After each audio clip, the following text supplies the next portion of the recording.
And dun po sa naging reaction naman ni VP Sara kahapon sa President's health condition at sinabi niya ay isang answer lang.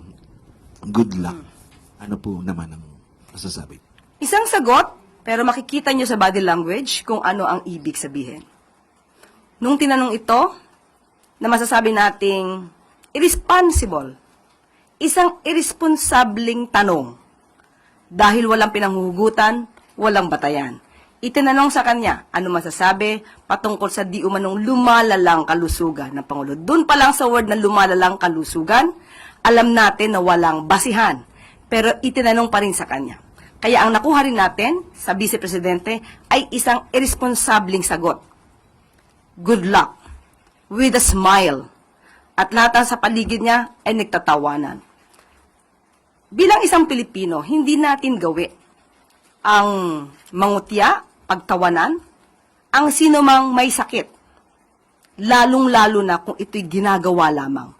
Ginagawang sakit para masira ang Pangulo. Ang sabi nga nila, an idle mind is the playground. Or rather, an idle mind is devil's playground. So makikita natin, tumawa, is that a last laugh mentality or mockery of misery? Hindi ba dapat ang isang tao kapag may sakit, mas binibigyan natin ng atensyon at binibigyan natin ng dasal para mas maging maigi ang kalusugan? Hindi mo tatawanan at parang ikaw pa ay sarcastic sa iyong mga kasagutan. Salamat po. Sunod po ng tanong, Tristan Nadalon, Newswatch Plus. Yusek, good afternoon. Follow-up na rin po doon sa fake news kasi may question po ko on anti-fake news efforts ng Malacanang. Kahapon po sinabi na nakakapansin ng surge of fake news sa kalusugan ng Pangulo recently. No? Gaano po kadesidido ang palasyo na may masampulan at maaksyonan ng legal action sa mga nagpapakalat po ng mga ganitong impormasyon? Kayo po ba'y nag-iisip minsan kung bakit nga ba dumadami ang fake news ngayon? Meron bang pagkakataon? Sinasadya ba? At alam naman natin kung ano yung mga fake news na naglalabasan. Ito'y halos lahat laban sa Pangulo at sa administrasyon na ito. Patungkol sa kalusugan, wala daw ginagawa ang gobyerno, lalong-lalo na patungkol sa krisis sa Middle East. Yan ay lahat ay kasinungalingan.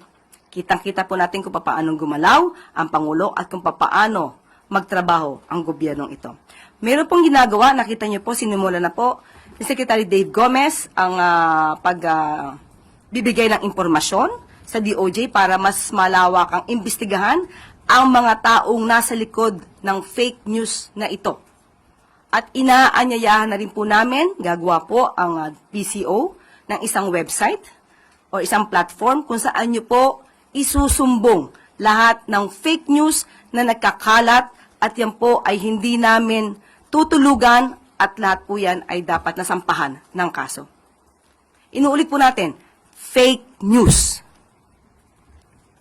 Yusek, on another topic, some groups are raising the alarm over the implementation of the DILG's Safer Cities policy. You have Kabataan Party List saying this is anti-poor and elitist, saying the government should focus on addressing poverty than ordinance enforcement.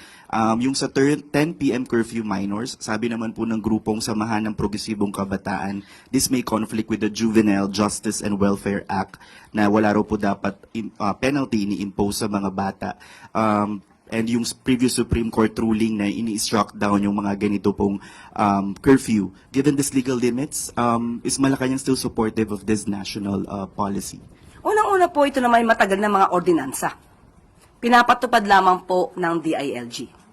So, ang pagdidisiplina sa mga kabataan, nakita po natin sa mga news na yung mismong nanay ang nagrereklamo na ang mga anak nilang minor de edad ay hindi nila mapauwi at matigas ang ulo. Hindi po naman ibig sabihin ng pagdidisiplina sa mga kabataan para mas maging safe sila at protected ay anti-poor na. Hindi po lahat ng pagdidisiplina ay sasabihing anti-poor. Ito po ay para sa protection ng bawat Pilipino. Last na lang po.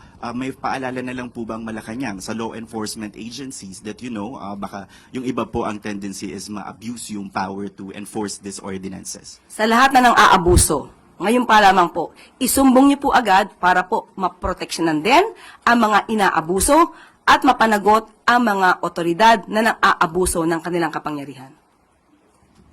Thank you. Hardy Balbuena, IBC 13.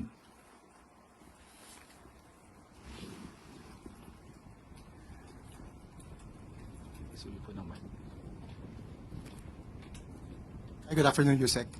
Ma'am, since present din po si DA Secretary Francisco Cho Laurel Jr. doon sa second uplift meeting, may update na po kaya doon sa EO that will impose the 50 pesos price cap on per kilo of imported well-milled rice? Yes, sa ngayon po ay naipasa na nga po itong rekomendasyon at nakikipag-coordinate po ang Pangulo at ang administrasyon sa DA at sa DTI para po maipatupad ng tama ang masasabing price cap sa nasabing bigas.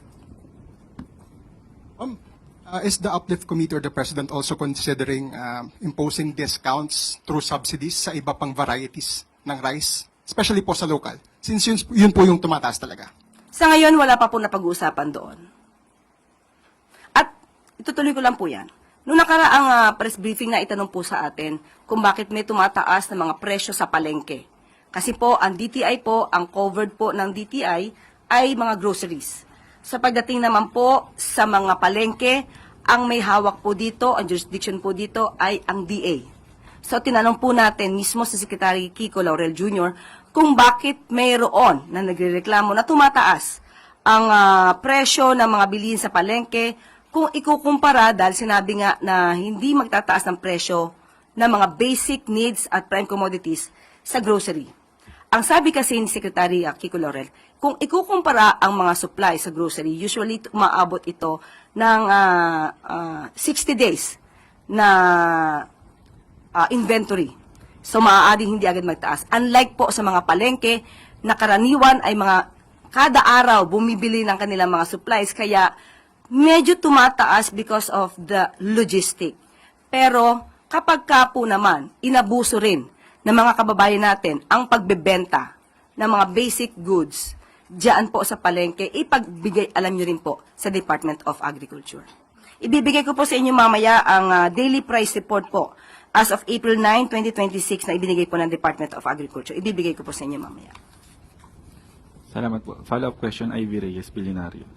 USEC Ambassador Babe Romualdez said we're asking for a 6-month extension of the of Washington's temporary waiver on to buy Russian crude oil. Can we confirm this with the palace po? Hindi ko po natanong sa ngayon. Siguro maya-maya po, itatanong ko po sa kanila at maibibigay ko po sa inyong kasagutan. And USEC, can we just get the clarification on when can we expect the result of the President's decision on DBCC's recommendations po? Because we've been waiting for it for... Yes, binanggit po kanina, hinintay lamang po namin ang pag-anunsyo ng Pangulo by next week. By next week. Salamat po. Christian Bascones, PRTV.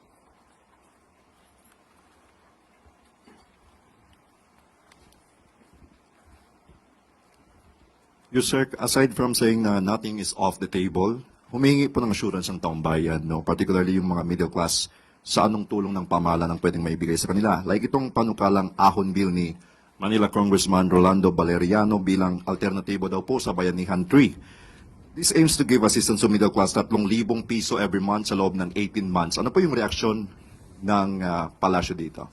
Ano po yung bandang huli? 3,000 piso ang ibibigay sa middle class, lalong-lalo na po yung mga earning 25,000 pesos a month sa kanilang wage within 18 months. Ano pong reaksyon ng palasyo dito?